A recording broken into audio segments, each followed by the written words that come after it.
Good evening, visitors. Welcome to the Australian War Memorial's Last Post ceremony. My name is Yana Johnson, and joining us today from the Australian Army is Sergeant Bevan Hargrave. We warmly welcome the family of Private Walter Cooper, whose story will be told shortly. We welcome the veterans who have served, those that are still serving, and the families that love and support them. We acknowledge the members of RSL Services Clubs Association, RSL Victoria, and RSL Queensland who are watching the broadcast of this ceremony across Australia. During this evening's ceremony, wreaths will be laid at the base of the pool of reflection by family and visitors to the memorial. If you are able, please stand and join in singing the national anthem.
The Australian War Memorial was a vision of Charles Bean, Australia's First World War official historian. Bean landed with the Australian troops on Gallipoli and stayed with them at the front through to the end of the war. The idea of this National Memorial Museum came to him at Pozières, France, in the depths of the bloody fighting of 1916. Bean's idea was that this would be a place where families and friends could mourn loved ones buried in faraway places. It would also be a place that could help all Australians understand what these men and women had endured and what they had done for us. Bean's vision, to which he remained true, is best expressed as inscribed in the entrance to the memorial's galleries. Here is their spirit, in the heart of the land they loved, and here we guard the record, which they themselves made. Tonight, we'll read the story behind just one of those on the Roll of Honour, which lists the names of more than 102,000 men and women who have given their lives for us in war and operations for more than a century. But first, we present a lament, Flowers of the Forest. Wreaths of floral tributes now be laid at the base of the pool of reflection.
Today, we remember and pay tribute to Private Walter Cooper.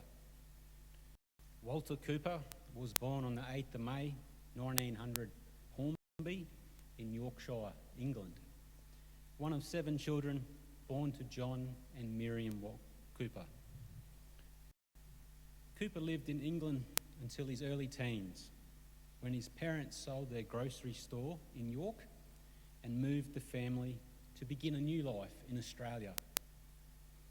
After making the long sea voyage from England, the family moved to Maryborough, north of Brisbane, and then to Gayndah, 100 kilometres to the west. The Coopers bought a farm at Reeds Creek. Walter spent the rest of his time in Australia helping his parents and working on the family farm. In July 1916, Cooper enlisted in the Australian Imperial Force in Brisbane and commenced his training. He was the second of the Cooper brothers to sign up and serve in the war.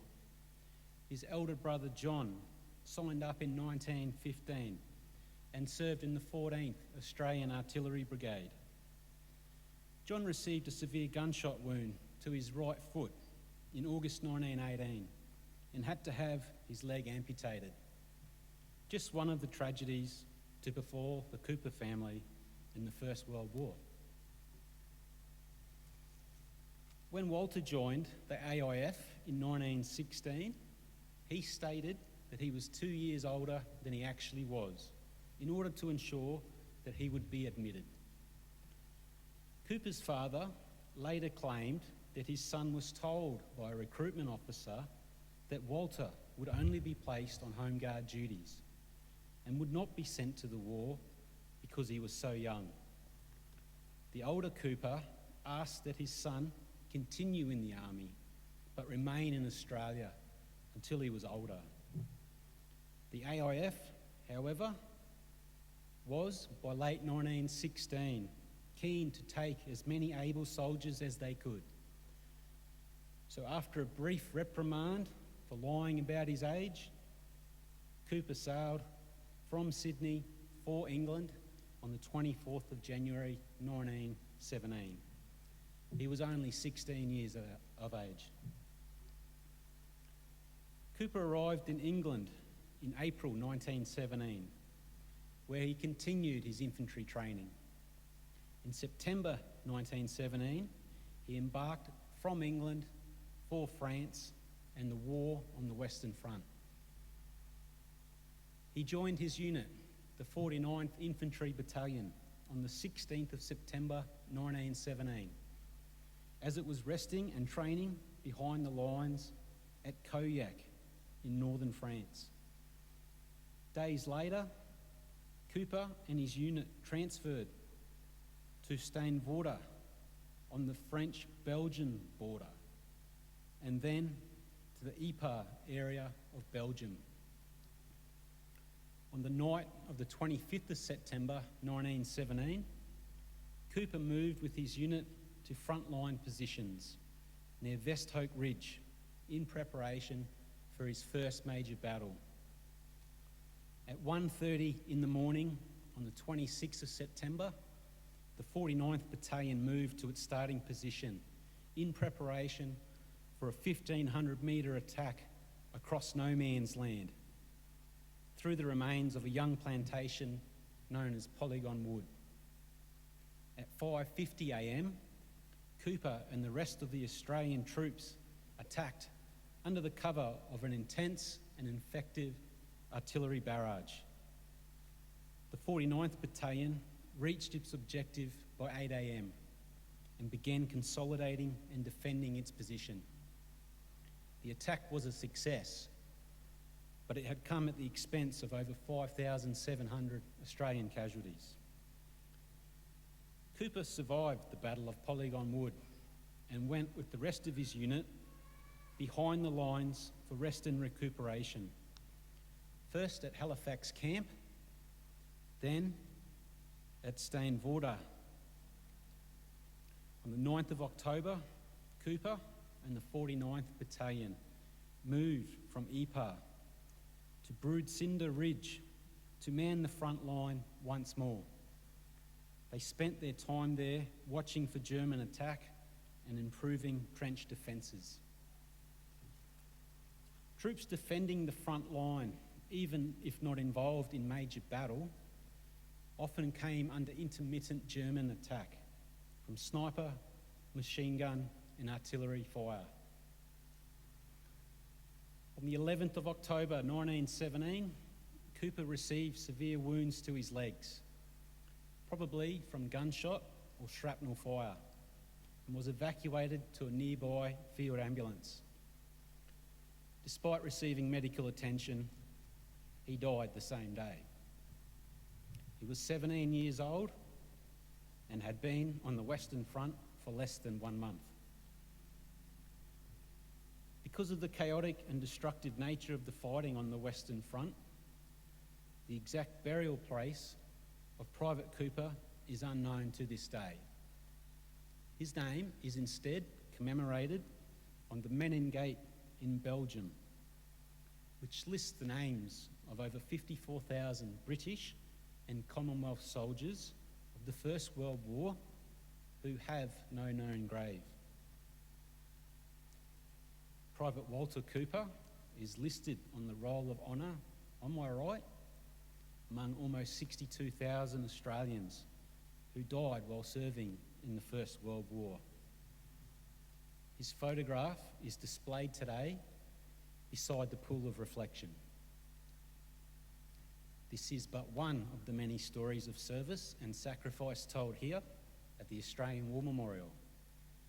We now remember Private Walter Cooper, who gave his life for us, for our freedoms, and in the hope of a better world.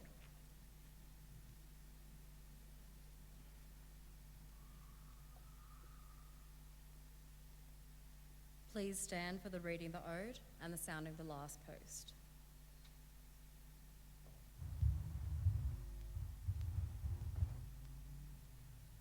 They shall grow not old, as we that are left grow old. Age shall not weary them, nor the years condemn. At the going down of the sun, and in the morning, we will remember them. We will remember them.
Lest we forget. We leave you this evening with the words of the memorial's founder, Charles Bean. Many a man lying out there at Pozières or on the low scrub at Gallipoli, with his poor, tired senses barely working through the fever of his brain, has thought in his last moments, well, it's over. But in Australia, they'll be proud of this. Ladies and gentlemen, girls and boys, that concludes the last post ceremony. We thank you for visiting the Australian War Memorial and wish you all a very good evening.